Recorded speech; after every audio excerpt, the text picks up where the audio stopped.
Subscribe करें और bell दबाएं ताकि कोई खबर रह न जाए।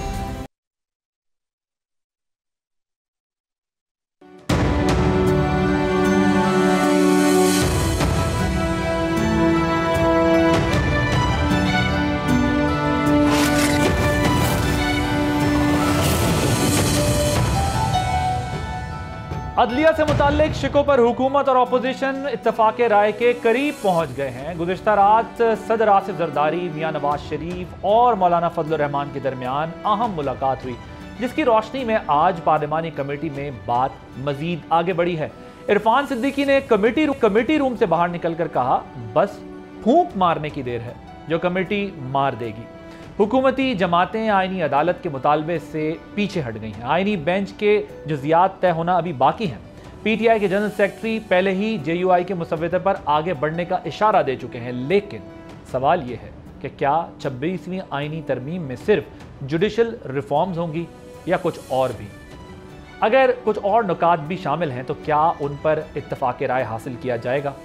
आईनी तरमीम के लिए आज पार्लियामेंट का इजलास बुला लिया गया है, मगर सियासी इत्तफाक राय हासिल करने के लिए मामला मजीद कुछ दिन आगे चला गया है। गुज़िश्ता रात 3 जमातों के सरबराहान के दरमियान होने वाली मुलाकात के बाद वाज़ेह हो गया था कि अदलिया के हवाले से इत्तफाक राय हो गया है, जिसका इजहार मौलाना फजल रहमान, बिलावल भुट्टो और इसहाक डार ने मीडिया से अपनी गुफ्तगू में किया। लेकिन इस दौरान इसहाक डार ने कुछ दीगर तरामीम का जिक्र किया जिन पर मुशावरत होना अभी बाकी है।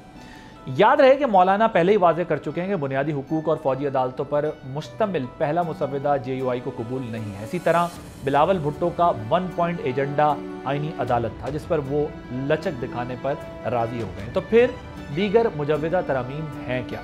क्या नून लीग इन दीगर तरामीम पर इत्तफाक राय के बगैर आईनी बेंच पर राजी हो जाएगी? देखना यह भी है कि आईनी बेंच की तश्कील कैसे होगी, चीफ जस्टिस की तकर्रुरी का तरीक़ाकार क्या होगा, क्या ये मामला तय हो गए हैं? दूसरी तरफ तहरीक इंसाफ ने कल एक और एहतजाज की कॉल दे दी है। जब से बानी पीटीआई की जानिब से इंस्ट्रक्शंस आना बंद हुई हैं, लगता यही है कि पार्टी में कोई सेंट्रल अथॉरिटी नहीं रही।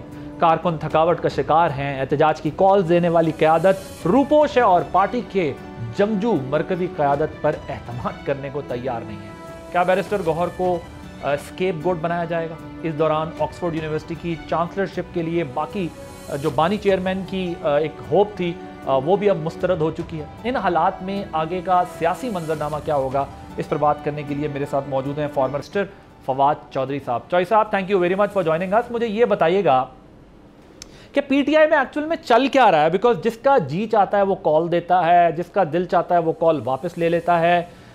बेसिकली हम ये देख रहे हैं कि हुकूमत अपने मास्टर स्ट्रोक्स खेल रही है। मुलाकात बानी चेयरमैन से नहीं हो रही। जब से उन्हें इन कम्युनिकाडो किया गया है तो हमें बज़ाहिर ये लग रहा है कि पीटीआई क्लूलेस हो चुकी है। नहीं, देखिए, पहली बात तो ये कि हुकूमत तो खैर कोई मास्टर स्ट्रोक नहीं खेल पा रही और हुकूमत से का भी बुरा ही हाल है। मसला ही पाकिस्तान का ये है कि हुकूमत से पाकिस्तान नहीं चल रहा और पीटीआई से हुकूमत नहीं फारिग हो रही। इसी में ही तो फंसे हुए हैं हम। तो इस वक्त बिल्कुल ये मसला तो है, क्योंकि पीटीआई की जो मौजूदा लीडरशिप है वो तो नॉन पॉलिटिकल है, उनका कोई तजुर्बा नहीं है। सलमान अकरम राजा हों, गौहर हों, इन्होंने मतलब मेरा तो बड़ा एहतराम है, भाइयों की तरह है, लॉयर, बहुत अच्छे वकील हैं। लेकिन देखिए ना, पॉलिटिक्स में खाली वकील होना तो काफ़ी नहीं है। इस वक्त जो पीटीआई की जो पॉलिटिक्स की डिमांड है वो ये थी कि आप ऐसी सियासी क़यादत हो जो एक अपोजिशन अलाइंस तश्कील दे सके, जो मौलाना फजल रहमान को, जमात इस्लामी को, जीडीए को और वकला को एक पेज पे ला सके। ये लीडरशिप चाहिए पीटीआई की, और वो जाहिर है कि ये तो नहीं दे सकते। और बिल्कुल आपने सही कहा कि जब दिल करता है वो कह देते हैं जी फ़लस्तीन के ऊपर इजलास था तो इन्होंने कह दिया कि जी हमने तो बाइकआउट किया हुआ है, और 12 घंटों के बाद आईनी तरमीम के ऊपर सारे जाके बैठ गए।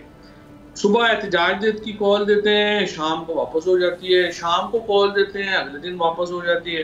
सो कोई कोहेरेंस तो नज़र नहीं आ रही है। और फिर जो आपने जिस तरह से कहा, कॉल देने वाले लोग भी सारे जो हैं वो या अमेरिका से उनको बड़ा शौक है, अमेरिका में बैठे हुए कह रहे हैं इनकलाब ले आओ, लंदन में बैठे हुए कह रहे हैं इनकलाब ले आओ, यहाँ पे जो नहीं है हाथ नहीं चढ़े वो कह रहे हैं इनकलाब ले आओ। बस यही है, जो पकड़ा गया है वो अपना गद्दार है और जो बच गया भाग गया है वो सिकंदर है, बस यही चल रहा है। वो जो है वो फ्रीडम फाइटर है, बागी है। फ्रीडम फाइटर मुझे मुझे जो यानी ज्यादा। जी गो अहेड। जी गो अहेड। नहीं, मैं यही कह रहा हूँ जो आप बात कर रहे हैं कि यानी जो लोग जो है वो बाहर है, मुल्क से बाहर है, वो उतने बड़े फ्रीडम फाइटर हैं, फिर जो मुल्क के अंदर हैं और छुपे हुए हैं वो उससे कम फ्रीडम फाइटर हैं, और जो एक्चुअली मैदान में है वो गद्दार है। जी मुझे ये बताएं फवाद साहब, बड़ा आपने ये बिल्कुल दुरुस्त बात की है, मैं देख रहा हूँ क्योंकि जो मुल्क से बाहर हैं वो ऐसी वीडियोस बना रहे होते हैं, उनके फेशियल एक्सप्रेशन से ऐसा लग रहा होता है कि 15 मिनट बाद वो डी चौक पे होंगे। उनमें एक वो भगोड़ा भी है, I don't want to call his name, लेकिन मसला तो ये है ना कि पीपल्स पार्टी की पीटीआई की क़यादत को ये समझना पड़ेगा कि अभी हमने देखा है कि पीटीआई पीएमएलएन भी अपने अपने मौक़िफ़ से थोड़ा पीछे हटे हैं, और मौलाना जब ये कह रहे हैं कि हम पीटीआई के मौक़िफ़ को भी शामिल करेंगे तो इसका मतलब ये है कि वो मेन स्ट्रीम की जो पॉलिटिक्स है उससे मौलाना उन्हें रूल आउट नहीं करना चाहते और उन्हें अपने साथ चलाना चाहते हैं।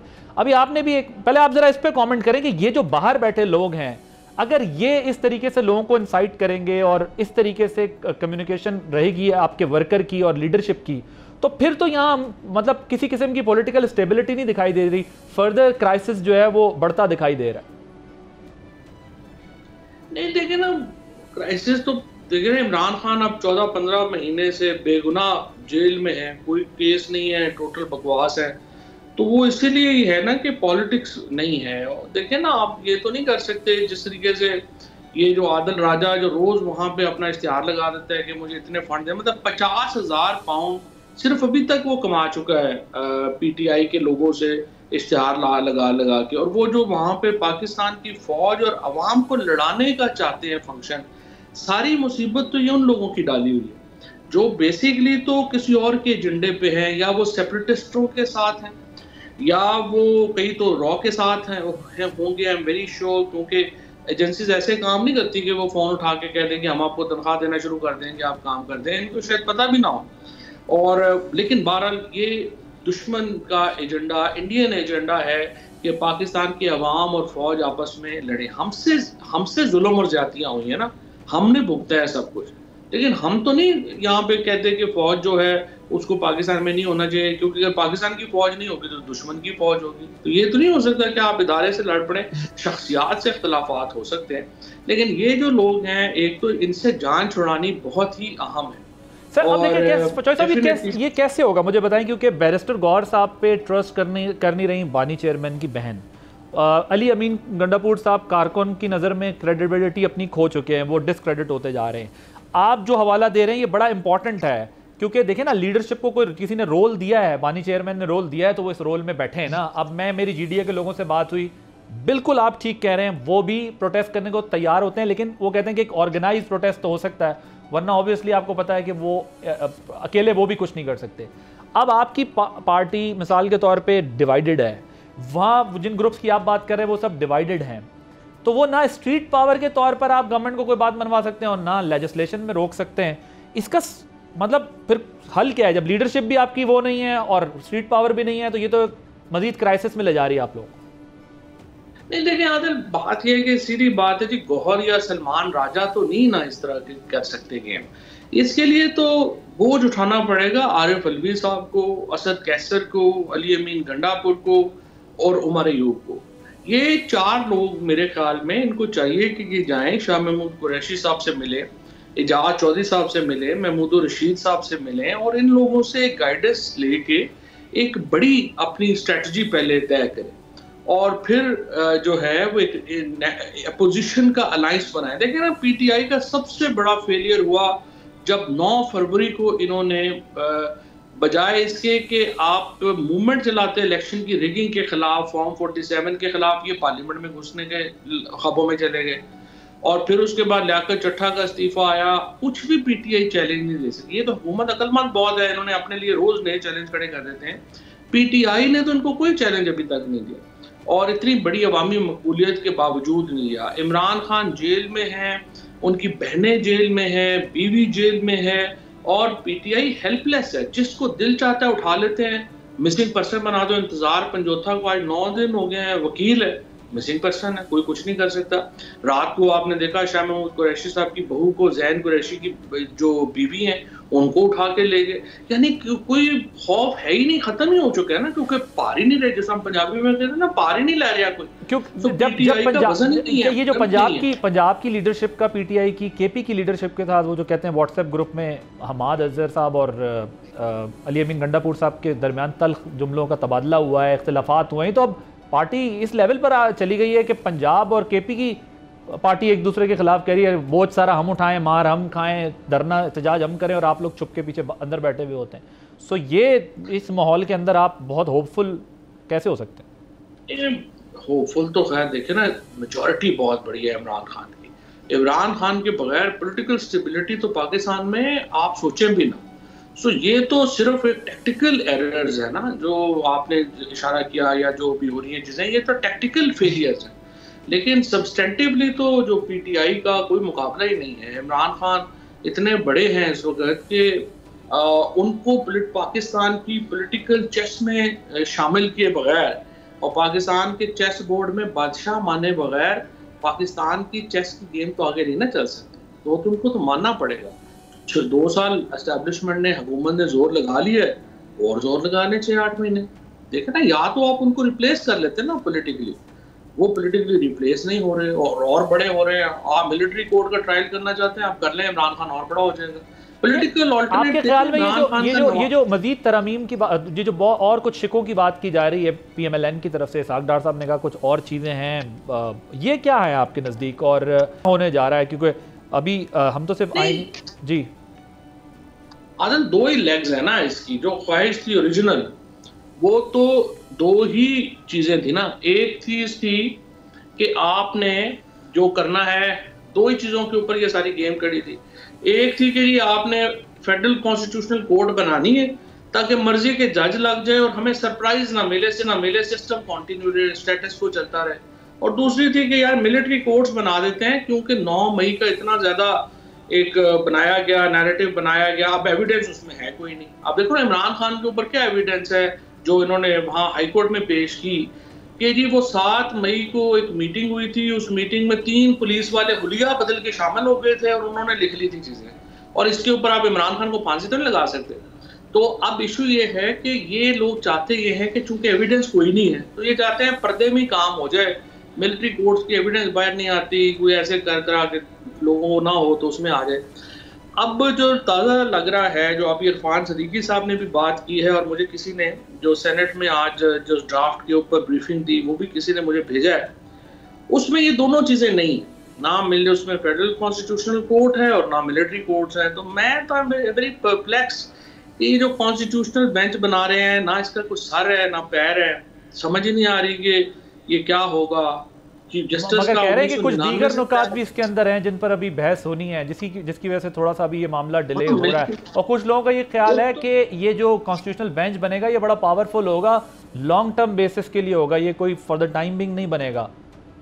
और आईनी तरमीम पास हो गई तो छुट्टी नहीं हो जाएगी पार्लियामान से? नहीं आदिल, उसमें इन्हीं जजेस ने होना है ना, इनका तो दिल है ना मर्जी के जजेस लगाना, मर्जी के जजेस तो नहीं ना लगा सकते। तो अगर मर्जी के जजेस ना हो तो जो मर्जी जज हो, उसमें क्या फर्क पड़ता है? अभी तो देखें पीटीआई का तो ये मसला नहीं है, मसला तो ये है कि हुकूमत को सबसर्विएंट जुडिशरी चाहिए, वो नहीं मिल पा रही। वो नहीं मिलती तो बस ठीक है, कोई भी इंडिपेंडेंट जजेस जो भी होंगे पीटीआई, तो केसेस ही बिल्कुल जो है वो बकवास है, उनमें कोई सारे ना। लेकिन सीनियरिटी वाला मसला अगर ना आया, 3 में से पैनल बना या 5 में से पैनल बना, तो फिर तो काफी हद तक हुकूमत का प्रेशर खत्म हो जाएगा, फिर उनके लिए इतना प्रेशर तो नहीं रहेगा। असल क्राइसिस तो आपको भी पता है क्या है, हमें भी पता है क्या है। नहीं, कोई क्राइसिस नहीं है। मंसूर अली शाह में यही अफरीदी में कोई फर्क ही नहीं है।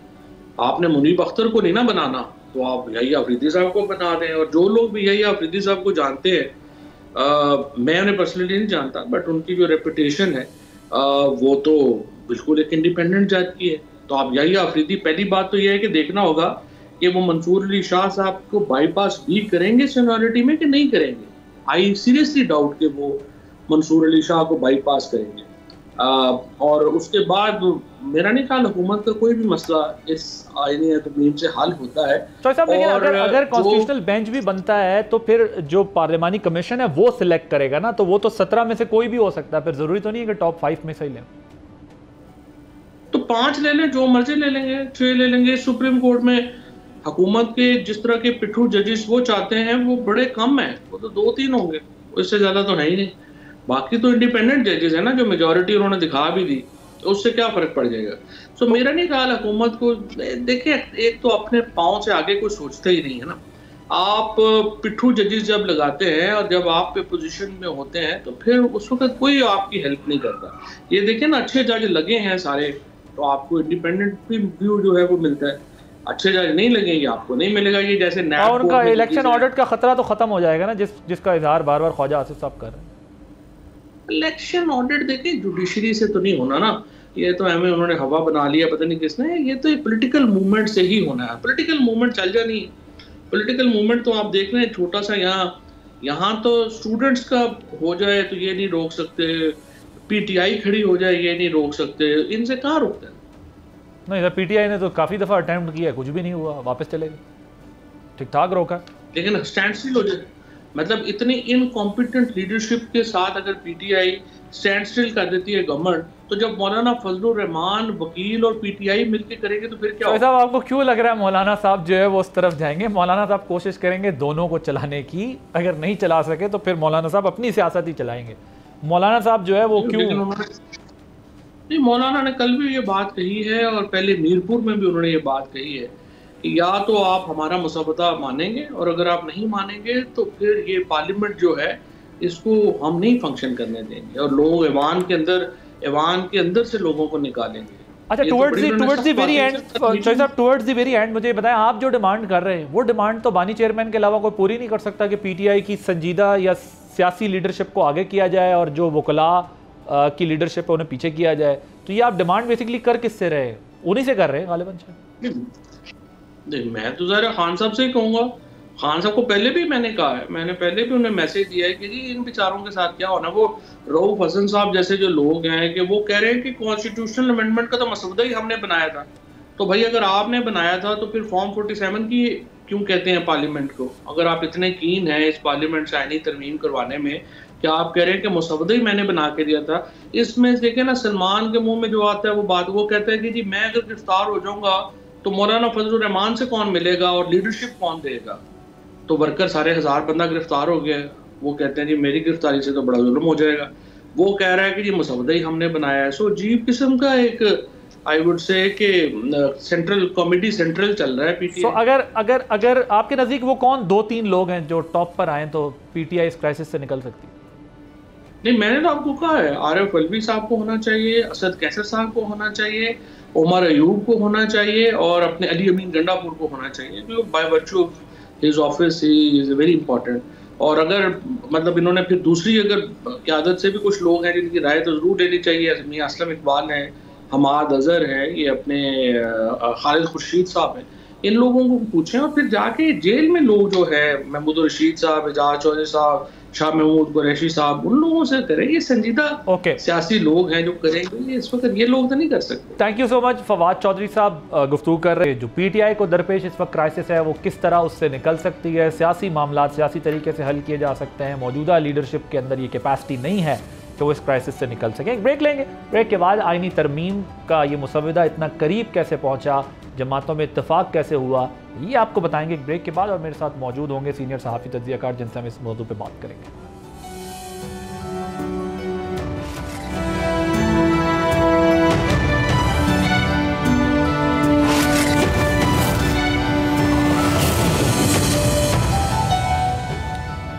Welcome back. आईनी तरमीम वाले मामले पर बात करने के लिए इस वक्त मेरे साथ मौजूद हैं सीनियर सहाफ़ी तज्ज़ियाकार मोहसिन बेग साहब। बेग साहब, thank you very much for joining us. मुझे ये बताइएगा ये सब कुछ कैसे हुआ है, बिलावल साहब कैसे पीछे हटे हैं, मौलाना साहब ने अपनी बात कैसे मनवाई है, मियाँ साहब किस तरह राजी हुए हैं, ये सब कुछ हो क्या रहा है, ये मामला आईनी बेंच के इत्तेफाक राय पे कैसे जा पहुंचा?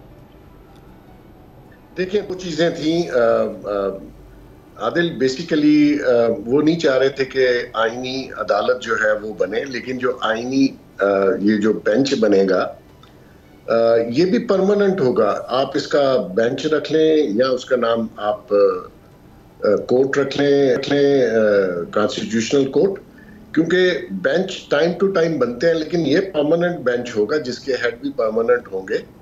तो थोड़ा सा अल्फाज का फर्क है और शायद कंसेंसस इसी बात पे डेवलप हुए कि आप उसको बेंच कर लें, लेकिन वो बेंच बहुत ही इंडिपेंडेंट होगा और नेचुरली इसके अंदर जो सुप्रीम जुडिशियल काउंसिल है उसमें केसेस जो हैं वो डिवाइड हो जाएंगे कि ये केसेस इस बेंच में जाएंगे और बाकी केसेस सुप्रीम कोर्ट में जाएंगे। और नेचुरली जो इसकी फॉर्मेशन होगी वो नेचुरली 5 या 7 जजेस पे मुश्तमिल होगी, जो कि सुप्रीम जुडिशियल काउंसिल और जो पार्लियामान है वो ही डिसाइड करेगी कि इसकी फॉर्मेशन क्या होगी। तो ये मैं समझता हूँ कि ये बेहतर है कंसेंसस किसी की बात मान लेना। पॉलिटिक्स में यही होता है कि आप बैठ के बात करते हैं। इस वक्त तकरीबन मेरे ख्याल में पूरी जो एक आध जमात को छोड़कर बाकी तो सारे ऑन बोर्ड हैं इस वक्त जो पार्लियामान में हैं। तो मेरे ख्याल में ये अच्छी बात है, सबको साथ लेके चलें। तो ये आपके नज़दीक एक विन विन सिचुएशन होने जा रही है, क्योंकि मेरी कुछ लोगों से बात हुई, मेरी अंडरस्टैंडिंग क्योंकि हम जब मौलाना साहब को मिलकर आए थे 2-3 हफ्ते पहले, तो हमारा तो ये इंप्रेशन था कि मौलाना साहब ना सिर्फ मानेंगे, मैंने इस पर ट्वीट भी की थी, बल्कि सबको राज़ी भी करेंगे। कुछ छोटा मोटा ऊंच नीच चीज़ें जो उनके ताफ़ुदात हैं उसको ख़त्म करा के आगे बढ़ेंगे। अब एक बात चल रही है मोहसिन साहब, वो ये चल रही है कि मौलाना शायद पीटीआई को भी मना लें, और आज इसकी एक हिंट हमें मिली है जब बैरिस्टर गौर कह रहे हैं कि हमारा ड्राफ्ट भी तैयार है, अगर हमें चेयरमैन बानी चेयरमैन से मिलने दिया जाए तो हम जो है वो अपना ड्राफ्ट शेयर कर लेंगे। तो क्या पीटीआई भी इसके अंदर शामिल होती दिखाई दे रही है? Your take on. देखिए, पीटीआई को मेरे ख्याल में शामिल होना चाहिए, डिबेट में आना चाहिए। इनको बिल्कुल अपना ड्राफ्ट देके अपनी जो से है पार्लियामान में आने का मतलब भी यही होता है कि आप अपना पॉइंट ऑफ व्यू दें, अपनी साइड का जो भी ड्राफ्ट है वो ज़रूर शेयर करें, गिव एंड टेक लें, पार्टिसिपेट करें। अगर आपने पार्लियामेंट में पार्टिसिपेट नहीं करना और आप ये समझते हैं कि सिर्फ बानी पीटीआई जो कहेगा वही होगा, अभी तक तो तहरीक इंसाफ में वही होता है, क्योंकि ये आदिल एक पॉलिटिकल पार्टी बानी ने बनने नहीं दी। ये जो लोग आज तहरीक इंसाफ को रिप्रेजेंट कर रहे हैं, इनका तहरीक इंसाफ 1 साल पहले तक कोई तल्लक नहीं था मेजॉरिटीज का। ये मेजॉरिटी अपॉर्चुनिस्ट हैं जिन्होंने इलेक्शन किसी और ने नहीं दाखिल कराए तो उन्होंने कराया, ये पार्लियामान में पहुंच गए। तो मैं समझता हूं कि इनको चाहिए कि ये इस पूरी डिबेट में, इस पूरी कन्वर्सेशन में जरूर हिस्सा लें और अपना पॉइंट ऑफ व्यू दें, कुछ गिव एंड टेक करके। इनका अगर कोई 1-2 पॉइंट आ भी जाते हैं तो मैं समझता हूँ ये अच्छी बात है। ये बेंच जो है ये सबके लिए होगा, ऐसा नहीं है इस बेंच बनने से कोई फर्क नहीं पड़ेगा। अलबत्ता एक जो स्मूथ हमारी पार्लियामान अपर अदालत का जो सिस्टम है वो बेहतर होगा, बजाय इसके कि पाइल अप हो जाए सारे केसेस, और सारे केसेस जो हैं कॉन्स्टिट्यूशनल केसेस जो हैं वो तरजीह ले जाते हैं और बाकी लोग आपके ख्याल में अगर बैरिस्टर गौर साहब जो डिमांड कर रहे हैं कि मुलाकात करा दी जाए, तो क्या ये कुछ लो दो के मामले के तहत मुलाकात करा देनी चाहिए ताकि ये अपना ड्राफ्ट लाएं और इनकी भी तजावीज़ शामिल करें? क्योंकि पीटीआई भी ये कहती दिखाई दे रही है कि आईनी बेंच हमारी डिमांड थी, मौलाना साहब ने उसको रिप्रेजेंट किया है, और मौलाना साहब दोनों तरफ के हाथ पकड़े पकड़े आराम से चल रहे हैं और अपने कार्ड बेहतरीन खेल रहे हैं। तो क्या इस सिचुएशन में मुलाकात करा के ड्राफ्ट सामने लेना चाहिए इनका? Your take. देखिए, मुलाकात होगी तो खराबी ही पैदा होगी। वो बानी जो है वो इनको कोई और ही मशवरा देगा। वो डिफरेंट डगर पे चलने वाला इंसान है, बहुत से लोग उसको करीब से नहीं जानते, मैं समझता हूँ उसकी जहनीत को।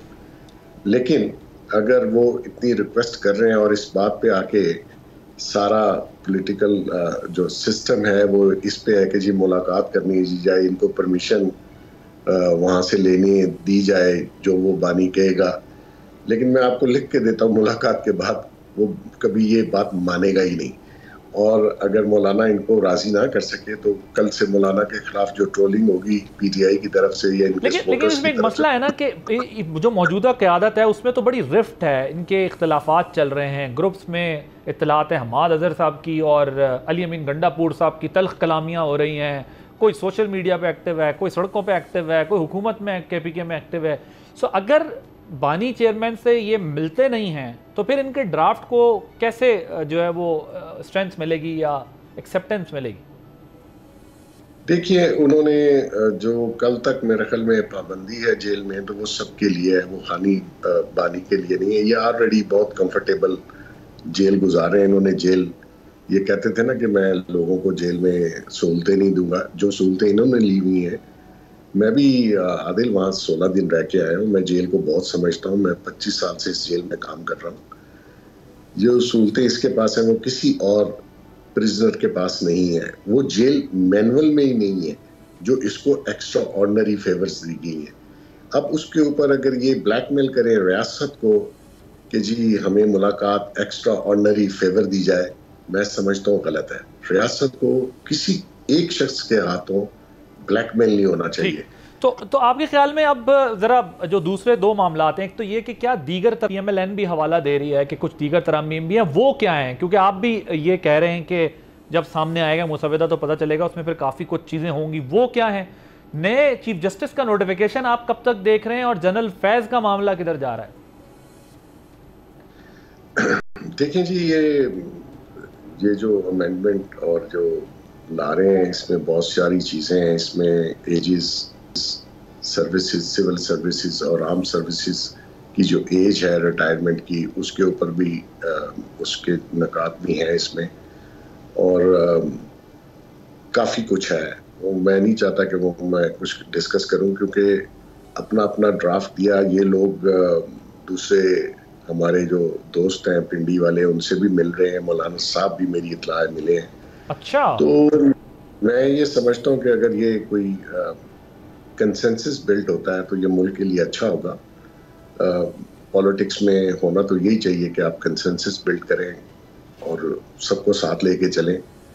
तो जहाँ तक फैज साहब का तल्लक है, मेरे ख्याल में चंद हफ्तों में आपको उनके केस कंक्लूड होते हुए नजर आ जाएंगे, और उसके साथ ही बाकी जो लोग हैं, तकरीबन 200 लोग हैं जो अंडर ट्रायल हैं, उनके साथ कुछ को शायद वादा माफ गवाह बनाया जाए और कुछ को शायद छोड़ दिया जाए, और कुछ उनके साथ होंगे।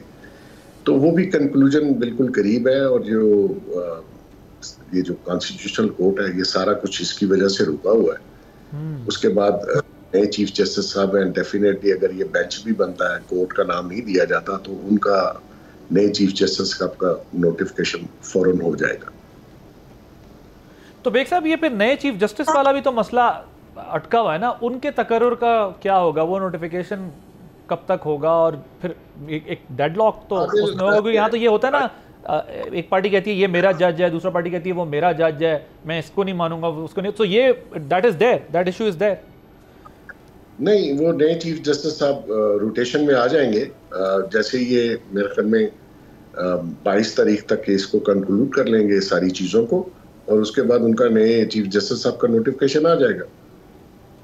सो ये 19, 20, 21 तक तरमीम हो जाएगी?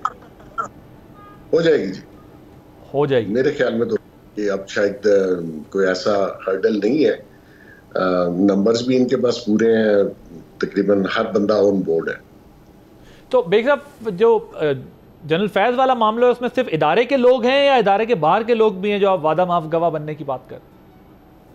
उसमें आदिल बहुत से लोगों को जो है वो अंडर इन्वेस्टिगेशन में लाया गया, इन्वेस्टिगेट किया गया, फैज साहब के सामने रखा गया। उसमें गवर्नमेंट ऑफिशियल्स भी हैं और प्राइवेट लोग भी हैं। तो मेरे ख्याल में वो बिल्कुल रेडी है। एनी गिवन डे मेरे ख्याल में उनकी जो माफ़ी, तो मुझे नहीं लगता वो बरी हो सकेंगे, जो उनके क्राइम की लिस्ट है। तो सज़ा वो क्या होगी वो तो कोर्ट ही उनकी बता सकती है, लेकिन मेरे ख्याल में ये कंक्लूड हो जाएगा within weeks. Right, thank you so much. Mohsin Baig साहब, सीनियर सहाफ़ी तज्ज़ियाकार, हमारे साथ थे और गुफ्तगू कर रहे थे कि कैसे जो है वो आइनी तरमीम पर इत्तफाक हो रहा है और इसके नतीजे में क्या होना जा रहा है। एक ब्रेक के बाद जब वापस आएंगे तो गुज़िश्ता रोज़ प्रेस कॉन्फ्रेंस की चीफ मिनिस्टर पंजाब ने, उससे पहले उनकी इंफॉर्मेशन मिनिस्टर अज़मा बुखारी साहिबा ने एक मीडिया के साथ ऑफ द रिकॉर्ड बात की, और वो बात इस वक्त जो है वो ज़ेर बहस है कि उन्होंने सहाफ़ियों को धमकी लगाई। अब वो सहाफ़ियों को जो वहाँ मौजूद थे क्या धमकी लगाई थी, क्या बात की थी, उसकी तफसीलात लेंगे एक ब्रेक के बाद।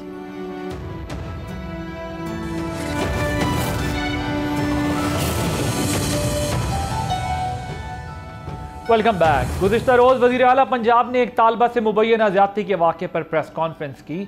इस प्रेस कॉन्फ्रेंस से पहले वज़ीर इत्तलात अज़मा बुखारी की गुफ्तगू का एक क्लिप सोशल मीडिया पर वायरल हुआ, जिससे ये तासुर मिला कि जैसे वो सहाफ़ियों को प्रेस कॉन्फ्रेंस के दौरान अच्छा रवैया रखने के लिए धमका रही हैं। मैंने कुछ सहाफ़ियों से जो वहाँ मौजूद थे इस पर बात की, कुछ का मौक़िफ़ सुना।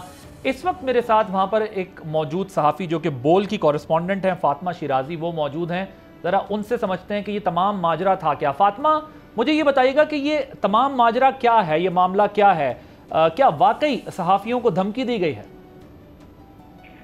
देखिए आदिल, सबसे पहले तो मैं आपको ये क्लियर कर दूं कि मैं कोई किसी भी पार्टी की स्पोक पर्सन नहीं हूँ। एज अ सहाफ़ी ही बात करूंगी जो कि वहाँ जो हक़ाइक़ हुए। पहली बात तो यह कि अज़मा साहिबा का हम तमाम सहाफ़ियों के साथ, नॉट इवन PMLN के बीट रिपोर्टर्स सहाफ़ियों के साथ, बल्कि तमाम सहाफ़ियों के साथ ही बहुत अच्छा ताल्लुक़ है। तो हम आपस में बातचीत कर रहे थे कॉन्फ्रेंस शुरू होने से पहले ही। तो कैमरामैन का ये रेगुलर बेस पे इनका ये तरीक़ाकार है कि कैमरामैन जो अपने कैमरा सेट करके आपस में गुफ्तगू स्टार्ट कर देते हैं, किसी का मोबाइल भी साइलेंट में नहीं होता। तो हम में से ही सहाफ़ी ने कहा था कि यार इन्ना नू दे तुसी चुप कराओ। तो ठीक है, तो फिर सडन उठ के अज़मा ने जो है वो माइक ऑन किया और रिक्वेस्ट की। आप देखें किस तरह से वो आजिज़ाना लहजे में हाथ जोड़ के रिक्वेस्ट कर रही हैं अपने सहाफ़ी भाइयों से, और 2 दफ़ा रिक्वेस्ट की है कैमरामैन के साथ। ठीक है, तो ये बड़ा एक फ़नी मूड में और बड़ा रिक्वेस्टिंग मूड में उन्होंने बात की थी। और उसके जवाब में एक सहाफ़ी ने यह भी कहा था कि ए तुसी की कहंदे पे हो, मतलब फ़नी मूड में सारी बातचीत चल रही थी। किसी किस्म की भी कोई धमकी नहीं थी, कुछ भी ऐसा नहीं था। दूसरा, रही बात ये सवालात की, तो मेरी बात सुनिए आदिल, 25 से 30 सहाफ़ी मौजूद होते हैं कॉन्फ्रेंस में, तो 25 से 30 सहाफ़ियों के तो सवालात नहीं लिए जा सकते ना। 10 से 12 के सवालात हुए। और सबसे बड़ी बात है कि कितना सेंसिटिव इशू था। ठीक है, रेप विक्टिम पे CM पंजाब कॉन्फ्रेंस कर रही हैं, उस पर अगर आप कैदी नंबर 804 की मतलब सवाल कर लो या कोई भी सियासी बात कर लें, तो वो पहले ही बात हो चुकी थी कि इस पे किसी किस्म का सवाल नहीं होगा, क्योंकि कुछ जर्नलिस्ट जो थे वो शिंगाई कॉन्फ्रेंस के हवाले से सवालात करना चाहते थे, कुछ जो मुझे फातिमा ये बताएं कि आप समेत और कितने सहाफ़ी ऐसे हैं, कुछ को मैं सुन रहा था, कुछ से बात हुई, अभी आपसे भी बात हो रही है, ये मुझे बताएं कि आप समेत कितने सहाफ़ी ऐसे हैं जो इसको मजाक समझ रहे हैं या धमकी समझ रहे हैं? वहाँ जो जर्नलिस्ट जितने मौजूद थे, रिपोर्टर्स, उसमें कितने % आप लोग वो हैं जो ये समझते हैं कि ये मजाक हो रहा था या धमकी दी जा रही थी? देखिए, जो वहाँ मौजूद थे वो 99% सहाफ़ी है यही कह रहे हैं कि ये धमकी नहीं थी, ये बड़े एक आजिज़ाना लहजे में और फनी मूड में एक अच्छे ताल्लुक की बेस पे जो है ये रिक्वेस्ट की गई थी। को किसी भी किस्म की धमकी नहीं थी। देखिए, हम भी बाशऊर हैं, अगर हमें भी ऐसा कोई गेस्चर मिलता कि ये धमकी तो आप लोग प्रोटेस्ट करते हैं वहाँ पर लगाई जा रही है, तो हमने उसी टाइम प्रोटेस्ट करना था, बाइकआउट करके निकल जाना था। ठीक है, ये धमकी नहीं थी। अज़मा साहिबा सोशल मीडिया पे आपके नजदीक सोशल मीडिया पे से आउट ऑफ प्रोपोर्शन जो है वो पेश किया गया। ऑफ कोर्स, ये सियासी जो सहाफ़ी टोले हैं, जो शर्त पसंद अनासिर हैं, इन्होंने इसको हाइप क्रिएट किया, इसमें बहुत ज्यादा। Right, thank you so much. Fatima Shirazi हमारी कॉरेस्पॉन्डेंट लाहौर थी। जो रिपोर्टर्स वहाँ पर मौजूद हैं उनका कहना यह है कि ये उनके साथ एक कंफर्टेबल माहौल में बात हो रही थी। वैसे ऑफ द रिकॉर्ड हम भी बहुत सारे सियासतदानों से गपशप करते हैं, वो बहुत सारी बातें हमें कहते हैं, बहुत सारी बातें हम उन्हें कहते हैं, और वो बातें ऑफ द रिकॉर्ड इस तरह की होती हैं जो टीवी पे बात नहीं की जा सकती। अगर ये उस कॉन्टेक्स्ट में है तो वो बिल्कुल एक और माहौल में गुफ्तगू हो रही होती है, और हम सियासतदानों के साथ बहुत फ्रैंक गपशप, और वो हमसे बहुत फ्रैंक गपशप। इसमें हम भी उन्हें कह रहे होते हैं कि आप जो है वो क्राइसिस में जाएंगे, और वो भी हमें कह रहे होते हैं। लेकिन जब संजीदा नौयत की कोई बात करता है तो उसको भरपूर तरीके से जवाब दिया जाता है, प्लेटफॉर्म से भी और प्लेटफॉर्म से बाहर भी। सो ये कुछ सिचुएशन थी जो हमारी कॉरेस्पॉन्डेंट फातिमा शिराज़ी रिपोर्ट कर रही थी कि वहाँ हुआ क्या था। आदिल अब्बासी को इजाज़त दीजिए, अल्लाह हाफ़िज़।